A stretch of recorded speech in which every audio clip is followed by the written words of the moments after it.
यदि किसी की वंश वृद्धि रुक रही है, गर्भ में बेटी आ गई है और वंश वृद्धि के लिए बेटा चाहिए, तो ऐसी माँ है कि गर्भ में ही वो बेटी को बेटा बना देगी।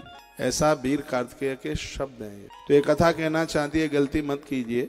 चेकअप करा करके और भ्रूण हत्या होती है, पेट में ही औलाद को समाप्त किया जाता है, ये बहुत बड़ा अपराध। और ये मैं बराबर अपनी पवित्र व्यासपीठ से कहता हूँ कि जिन्होंने गर्भ में बेटियों को मारा है, ना तो उनके हाथ का पिंडदान लगता, तर्पण कुछ नहीं लगता, उनके हाथ की यज्ञ की आहुति भी भगवान को लगती नहीं है, परमात्मा स्वीकार नहीं। इसलिए पाप नहीं है, ये पाप का बाप है। बहुत बड़ी गलती है गर्भ में बच्चों को मारना। इसमें 3 लोग दोषी। एक तो वो नारी दोषी है जिसने भ्रूण की हत्या कराई है, वह राजी हुई है, कोई जबरदस्ती से किसी ने उसका पेट नहीं फाड़ दिया, वो खुद राजी हुई है, इसके अपराधी वो है। एक उसका पति अपराधी है और एक वो डॉक्टर अपराधी है। ये 3 दोषी हैं। और बर्डन तो यह है कि जिस नारी ने गर्भ में बच्चों को मारा, उसके हाथ का पानी पीने का धर्म नहीं। और ये मैं सत्य आपसे यहाँ से बोलूं, जब मैं कथा करने के लिए गया हूँ आयोजकों की, मैंने उनकी देहली को प्रणाम करके ये कहा कि हे प्रभु कृपा कीजिए, मैं कहीं ऐसे घर में तो नहीं घुस रहा जहाँ की स्त्रियों ने गर्भ में संतान को। बहुत बड़ा अपराध है। बेटियां ससुराल जाएंगी, ये उनको बताइए।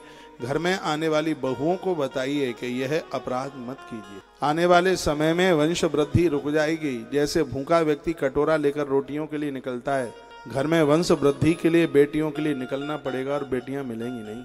आप बेटों से इतना स्नेह प्रेम करते हैं, बेटियों से लाड़ कीजिए, बेटियों से स्नेह कीजिए। बेटी है तो भविष्य है, बेटी है तो कल। बेटी के बिना कोई जीवन नहीं है। आपको बेटा नहीं है, बेटी है, भाग्य की सराहना कीजिएगा। हमने पढ़ा है कि बेटी का बेटा, जिसको आप देवता कहते हैं, उसके द्वारा पिंडदान तर्पण वैसे ही लगता है जैसे आपके बेटे के द्वारा लगता है, उसमें कोई अंतर। तो फिर यदि बेटा नहीं है तो आप दुखी इतने क्यों होते हैं? बेटों को पाकर इतने प्रसन्न हो जाते हैं और बेटियों को देख करके चेहरा मुरझा जाता है।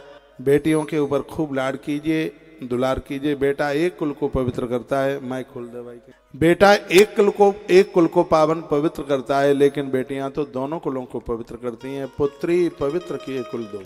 बड़े पुण्य होते हैं तभी बेटी चल के आती है। एक बात बताइए, आपने प्रकृति से मान लिया जाए आपको 4 बेटे या 2 बेटे, आपने प्रकृति से बहुएं ली 2 और आपको बेटी एक भी है नहीं, और आपने प्रकृति को बेटी दी नहीं एक भी, तो आप ऋणी हो गए, फिर आप कर्जदार हो गए हैं। और कहीं मान लें आपको बेटा 1 है और बेटी 2 है, तो आपने प्रकृति से बेटी बहू 1 ली है और आपने प्रकृति को बेटियां 2 दी हैं, इसलिए प्रकृति आपकी कर्जदार हो गई है, प्रकृति आपकी ऋणी हो गई है। धरती पर दान बहुत हैं, कन्यादान से बढ़कर दान उससे पहले भी कोई नहीं हुआ और उसके बाद में भी कोई होने वाला नहीं। जिनको बेटी नहीं है, किसी गरीब बिल्कुल दीन दुखियारी की बेटी का विवाह, संपूर्ण विवाह कर दें। आपके पास यदि पैसा है, गरीब की बेटी में सहयोग करें, उसका विवाह करें।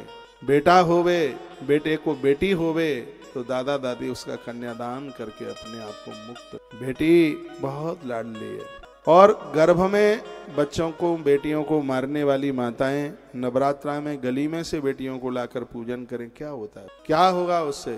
बेटियों को खूब आदर कीजिए, लाड कीजिए। बेटियां किसी भी चीज में कमी नहीं है। ठीक है, वंश वृद्धि के लिए एक बेटा, लेकिन वो तो एक भी बेटी भूल करके आ जाए। डोकरियां तो बहुत बहुओं को कोसती। महाराज जी, हमारे घर में तो एक ऐसी बहू आई है, बेटियों को ही जन्म देती है। मैंने कहा ये भी कोई अपने हाथ में है क्या? घर में बेटी है, प्रसन्न होइए, अति आदर कीजिए, बहुत मान कीजिए। बेटा आपका हिमालय की तरह है, बेटी गंगा की तरह। बेटा शब्द है तो बेटिया उसका एक अर्थ है। बेटा वेद की तरह है तो बेटी वेद की ऋचाओं की। बेटा प्रश्न है तो सच मानिए बेटी ही समाधान है। ऐसी बेटी है जो अपने पियर से ससुराल जाने के बाद भी वो पियर को कभी भूलती, कहाँ भूलती है वो? ऐसा कौन सा क्षण पल होता है जिस क्षण में वो अपने मायके को, अपने पियर को वो याद न करती है? भले ही कितने भी करोड़पति घर में उसको दे दिया गया, लेकिन बेटी कभी अपने मायके को, अपने पियर को कभी भूला नहीं। इससे महान कौन है? ससुराल जाकर जिसका गोत्र भी बदल जाता, अपना द्वार परिवार खानदान सब को छोड़ करके चली जाती है बेटी। किसी के घर की गृहिणी बनती है। गृहिणी का अर्थ जानते हैं आप? नहीं पता। बस आपने तो गृहिणी का अर्थ इतना तक समझ लिया, वो रोटी बनाती है, सब्जी चाय वगैरह बना देती है, इसलिए वो गृहिणी है। गृहिणी का वास्तव का अर्थ है कि घर के जितने भी लोग हैं वो सब के सब उसके ऋणी हैं, इसलिए वो गृहिणी है। सब उसके कर्जदार हैं, इसलिए वो गृहिणी है। ऐसा घर में है कौन जो उसके ऋण से मुक्त हो सकता है? किसके लिए नहीं, उसने किया। यह पूरा का पूरा खानदान, पूरा परिवार उसका ऋणी है, इसलिए उसको गृहिणी कहते हैं। तुम्हारे खानदान का अंश उसने अपने पेट में रखा है। उसने एक जन्म स्रोत, उसने एक वंश स्रोत दिया है। अंश तुम्हारे खानदान का उसके उदर में कष्ट वह झेलती रही। बच्चे का जन्म हुआ तो क्या कहा, बेटा किसका है, केशव देव का है बेटा। तो चरण किसी के छूती है और आशीर्वाद में कहता है अखंड सौभाग्य। अखंड सौभाग्य में उम्र किसकी बढ़ रही है, आपके बेटे की उम्र बढ़ रही है। इन बेटियों को